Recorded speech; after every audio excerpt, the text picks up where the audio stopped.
Singapura sedang bergerak mengeratkan lagi hubungannya dengan jiran-jiran terdekat termasuk Malaysia. Namun, sama seperti dalam setiap persahabatan, masalah akan timbul dari semasa ke semasa, kata Menteri Ehwal Luar Dr. Vivian Balakrishnan. Sebagai contoh, beliau menukil isu Petra Branca, sebuah pulau di timur Singapura yang sedang menjalani kerja-kerja peningkatan. Malaysia menurutnya membantah kerja-kerja pembangunan tersebut. Perdana Menteri Malaysia sekarang Anwar Ibrahim disifatkan sebagai sahabat lama Singapura. Persahabatan tersebut kini mendapat suntikan segar. Kunjungan rasmi Encik Anwar ke Singapura bulan lalu menghasilkan 3 perjanjian baru termasuk 2 dalam bidang ekonomi digital. Buat masa ini, kedua-dua pihak juga sedang meneruskan perbincangan tentang Pulau Petra Branca yang kembali menjadi sorotan. Pada 2008, Mahkamah Keadilan Antarabangsa ICJ memutuskan bahawa pulau itu milik Singapura. Singapura kemudian mula membangunkan pulau tersebut bagi meningkatkan keselamatan maritim serta keupayaan usaha mencari dan menyelamat. Ia juga bagi melindungi pulau itu daripada paras air laut yang meningkat. Dr. Balakrishnan berkata semua ini sejajar dengan undang-undang antarabangsa. Namun kerajaan Malaysia menyuarakan keprihatinan. Oleh itu, kerja-kerja peningkatan digantung sejak Mei lalu atas semangat muhibah dan saling bekerjasama. So when can we be expected to recommence works? Precisely because the works are for the purposes of protecting against sea level rise and climate change. We will proceed in due course. But let's us continue this discussion with Malaysia for the time being. There is a deadline, but I do not want to make a public pronouncement yet.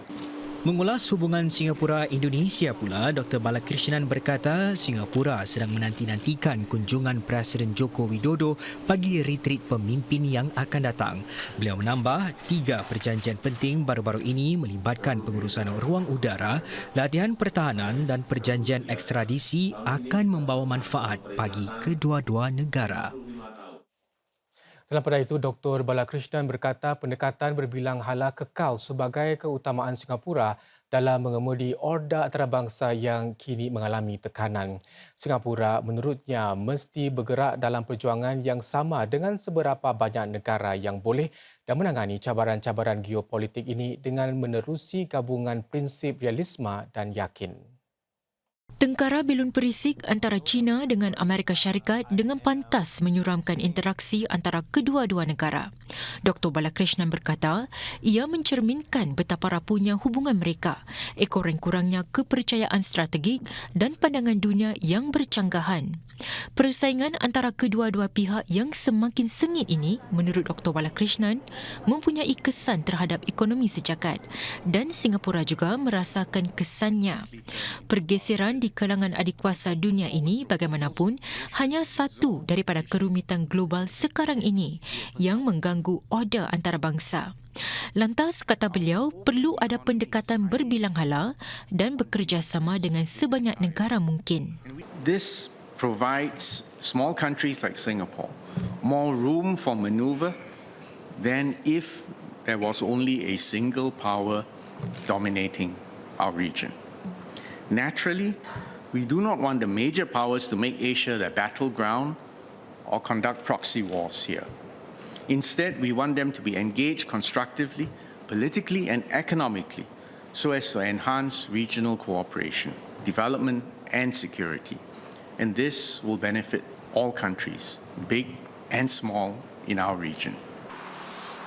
Menurut Dr. Balakrishnan lagi, semua ini tidak harus mengurangkan kepentingan ASEAN dengan Singapura terus berusaha menjalinkan lebih banyak negara sahabat.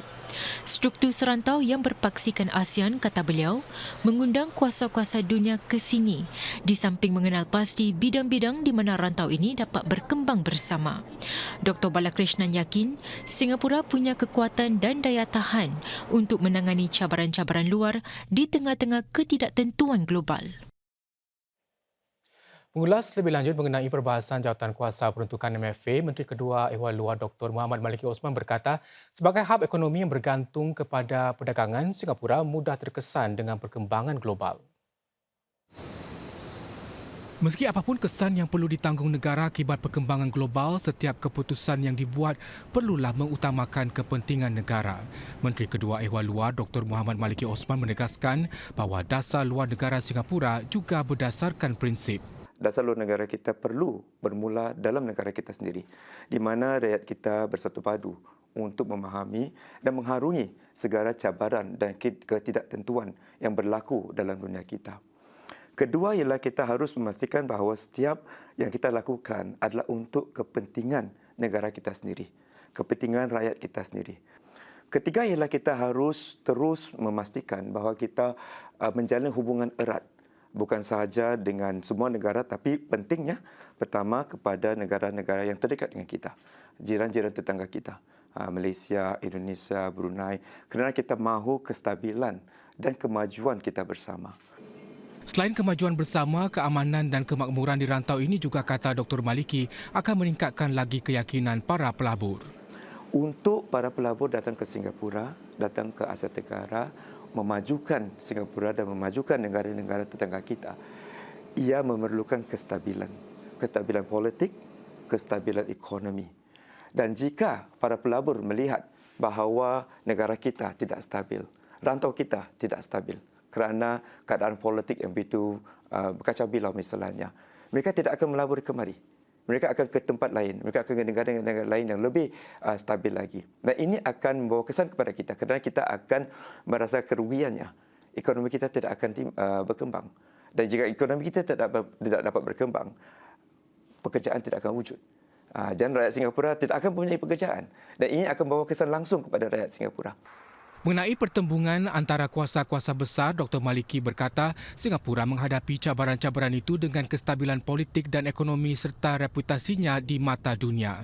Ketidaktentuan akibat perang Rusia-Ukraine serta hubungan Amerika-China yang tegang juga telah mengganggu rantaian bekalan dan menimbulkan kesedaran perlunya meneroka peluang-peluang di rantau yang lain. Menurut beliau, Singapura harus terus mengeratkan lagi hubungan dengan negara-negara di rantau lain seperti Afrika, Eropah dan Timur Tengah. Kita lihat bagaimana Arab Saudi misalnya mempunyai visi 2035 membuka ekonomi mereka. Kita lihat bagaimana Qatar membuka ekonomi mereka. Ini memberi peluang kepada para pelabur Singapura dan juga para pekerja kita. Dr. Maliki berkata Singapura dapat menyumbang dari segi kepakaran dalam bidang-bidang seperti teknologi, keselamatan siber dan pembangunan prasarana. Singapura ingin pastikan golongan keldai wang akan turut dipertanggungjawabkan atas peranan mereka dalam kes penipuan atau skam. Untuk itu, pemerintah mahu meminda undang-undang agar lebih mudah untuk keldai wang didakwa, yang merupakan antara langkah terbaru bagi menangani peningkatan kes-kes penipuan setiap tahun. Parlimen hari ini diberitahu tahun lalu sahaja mangsa-mangsa tempatan kerugian lebih $660 juta. Selain undang-undang, aplikasi Scam Shield juga turut dipertingkat. Dewan dimaklumkan versi 2.0 nanti akan dilengkapi chatbot WhatsApp yang mampu memberi pengguna nasihat tentang pesanan atau panggilan yang mencurigakan. Bagi meningkatkan kewaspadaan, kempen kesedaran awam terus menjadi strategi utama. Untuk itu, satu pejabat pendidikan awam tentang penipuan bakal dilancar hujung tahun ini yang akan menyesuaikan kempennya kepada golongan sasaran, contohnya warga emas, pelajar dan pekerja hijrahan. We intend to tighten the law against those who facilitate the movement of scam proceeds. Currently, the vast majority of money mule investigations do not result in prosecution. Based on current laws, we need to prove that the money mule knew that the monies he was handling were linked to criminal activity. Sementara itu, MHA juga akan membentangkan undang-undang baru tahun ini untuk menangani jenayah siber dengan lebih baik lagi.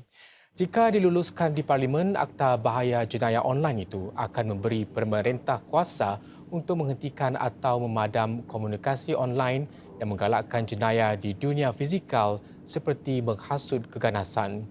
Menteri Kedua Ehwal Dalam Negeri Josephine Teo memberitahu Parlimen ini bertujuan merapatkan jurang antara Akta Perlindungan daripada Kepalsuan dan Manipulasi Online atau POFMA dan juga Akta Campur Tangan Asing. Sekitar 500 bidang tugas ketenteraan bakal diperbarui untuk mereka yang mendaftar bagi perkhidmatan negara NS tahun ini. Tugasan yang telah direka semula itu adalah salah satu cara Angkatan Bersenjata Singapura SAF meningkatkan sistem NS. Ini didedahkan Kementerian Pertahanan MINDEF di Parlimen siang tadi. Bagi belia lelaki Singapura, NS adalah satu fasa baru dalam kehidupan mereka, suatu permulaan untuk berkhidmat kepada negara. SAF sentiasa mengambil langkah bagi meningkatkan keseluruhan pengalaman tersebut. Menteri Negara Kanan Pertahanan Heng Chee How berkongsi bahawa MINDEF sentiasa memberi tumpuan dan mengembangkan sistem perkhidmatan negara. NS is the cornerstone of our defence and national security. National servicemen form the bulk of the SAF, the police and the SCDF. Their sacrifices and commitment lay the foundation for Singapore's security and prosperity. It is critical that we continuously maintain and strengthen the NS system. Untuk mencapainya, pelbagai inisiatif baru diperkenalkan hasil saranan-saranan satu jawatan kuasa Simakan. Selain mereka semula pelbagai bidang tugas, program ke-6 belajar sambil bekerja bakal ditawarkan kepada para anggota NS sepenuh masa yang baru. Encik Heng berkata, SAF perlu memanfaatkan sepenuhnya sumbangan setiap askar memandangkan kadar kelahiran negara yang terus merosot dan saiz kohort yang semakin mengecil. Sejak setahun lalu, sekitar 200 NS-men sudah dipindahkan ke bidang tugasan lain yang dipadankan dengan kemahiran mereka di luar NS.